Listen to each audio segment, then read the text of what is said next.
cruel in fighting, 5 nights of horror and of bleeding. Broke glass, cold bullets, as piercing as the eyes of hate. And the shootings, it's war among the rebels. Madness, madness, war. Night number 1 on patrol.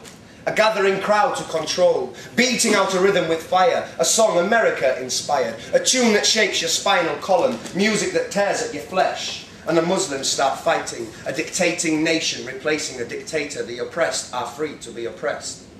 It's war among the rebels. Madness, madness, war. Night number 2, outside the station, in the queue to serve the new nation. On a night named Friday, everybody high on liberation, waiting to take their place.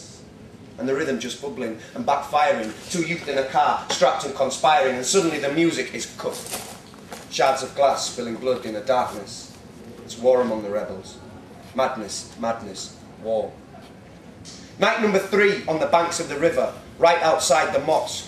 Inside the imam calls a prayer. Outside troops watch a rebels lair. Babylonian tyrants descend and pounce on brothers unsold. And with a flick of the hammer and a squeeze of the trigger and a bang, bang, bang, the song of worship is sounded.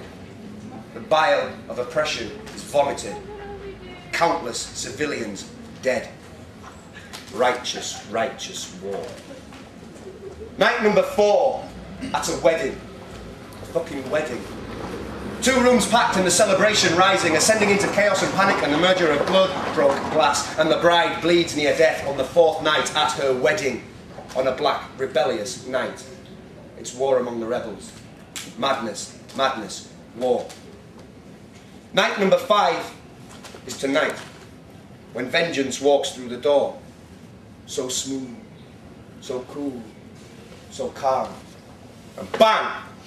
A hero in a shattered country's dead eyes. The bombers on target and America panics, retaliates tenfold, urging rebels to rally. Are you with them in fear or with them without fear? Or the shootings and the bleedings and the bombings and the blood? It's war among the rebels, guys. Madness, madness, war.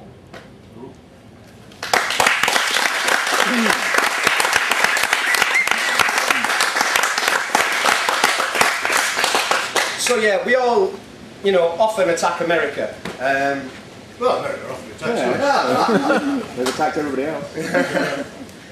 So it was. I was approached last night in the bar by Sean, who heard that poem before, and he's come up with a response. And I'd like to invite him onto the stage right now to let us hear his voice. So give a warm up.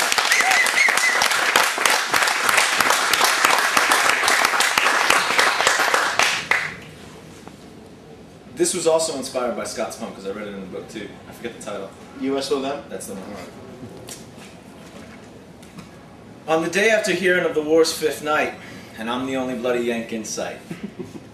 It's scary to hear, but I know that it's true how we must appear to a worldwide view.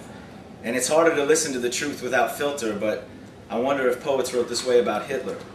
But with poetry, truth, even harsh, takes on beauty, and I felt a response to be within my duty. So I sit in this flat with a book and a pen, but I have no real notion of where to begin. How do I say it so that you'll believe me? Not all of us are what we look like on TV. I don't drive a tractor, my neck isn't red, and I'm mourn equally American and Iraqi dead. How can I tell you that we see it too, the subtle distinction between can and do? So many encourage the abuses of power, but in my house the TV is greeted with horror. While people, like rats to the piper, willingly reach in the bag with the viper and smile with pride that they put him in place. And even when bitten, die with smile on face and a flag on the casket that can't keep them warm or keep out the rain from the gathering storm. But some of us see it and know it. It's tough times in America for an American poet. In the land of the brave and the home of the free, they shout down any who dare disagree. So I feel like a child in a nightmarish waste, like I have no control. And though we're not being chased, we step all in line, all in step, all in pace. And each of us wears that blank look on his face, and I want to scream no, and I want to scream stop, and I want to someday maybe own a bookshop, and I want to make movies and fat little babies, and savor the victories, failures, and maybes, and I want to spend Sundays in bed with my wife, and I want to live peacefully and celebrate life. Now I hate to assume, but I imagine it's true, that some of these ideas maybe sound good to you. And I wanted to tell you so when you're watching TV and the anger is building, you don't forget about me.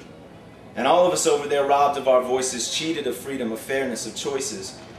So I'm glad to be heard by some Newcastle Vandals. Because at home, if I read this, they'll just change the channels.